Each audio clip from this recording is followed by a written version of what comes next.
नमस्कार मित्रांनो, तुम्ही एक भजन ऐकलं असेल, हे रामचंद्र कह गए सिया से कैसा कलियुग आएगा, हंस चुकेगा दाना चुनगा कौआ मोती खाएगा.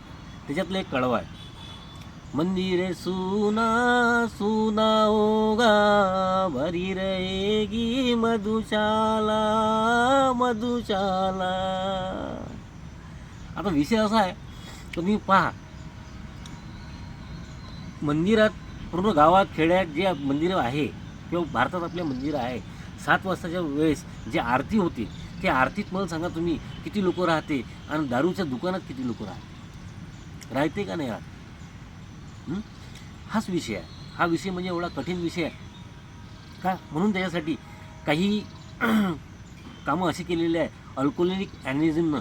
तर संध्याकाळी 7 वाजताची जी मीटिंग ठरलेली आहे, त्या संध्याकाळी 7च्या मीटिंगमध्ये तुमचं जाणं किंवा बसणं उठणं फ्री ऑफ कॉस्ट आहे. तिथं काही कोणत्या प्रकारचे पैसे लागत नाही किंवा काही तुम्हाला मागत नाही. समजा तुम्ही जर ड्रिंकर व्यक्ती असाल, ड्रिंक जर करत असाल तर ड्रिंक करत नाही तसाल तर तुम्ही तिथं आरामात तुम्ही जाऊ शकता, तिथं बसू शकता. हळूहळू ते जे तुमच्यासोबत जे ते लोक शेअरिंग करते, तुमच्यासोबत बोलते, तर हळूहळू तुमचं प्रमाण तिथं कमी होऊ शकते. तुम्हाला हे मी जे सांगत असतो हेच गायडन्स तुम्हाला तिथंसुद्धा मिळू शकते.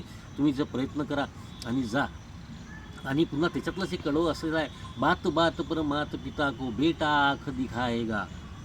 हे सुद्धा पहा तुम्ही, असं भरपूरसं झालेलं आहे. भरपूरशा घरामध्ये परिवारामध्ये हे सुद्धा लोक बोललेले आहे. आईवडिलांनी वडिलांना तर दाबूनच ठेवलेलं आहे दारू पिणाऱ्या लोकांना. त्याच्यानंतर हा सुद्धा एक शब्द वापरलेला आहे का, जर तू मला पैसे देऊ शकत नसन तर तू मला पैदा काऊन केलं, हे सुद्धा वापरलेले आहे. हे बेवड्याचे टिपिकल शब्द असते. हे नेहमी अशाच प्रकारचे बोलत असते. सगळे बेवडे सारख्याच प्रमाणात असते. म्हणून याच्यावर थोडासा विचार करा आणि जमत असेल तर अल्कोहोलिक ॲनिझमवर तुम्ही फोकस करा. प्रत्येक शहरामध्ये प्रत्येक ठिकाणी याची मीटिंग कोणत्या ना कोणत्या याच्यात झाली होत असते. तुम्ही कुठेही गेले भारतात तर तुम्ही फक्त अल्कोहोलिक तुमच्या मोबाईलमध्ये तुम्ही टाकलं तर तुम्हाला मिळू शकते, याची लिंक मिळू शकते, या सगळ्या गोष्टी मिळू शकते. भरपूरसे त्याच्यात फायदे तुम्हाला होऊ शकते.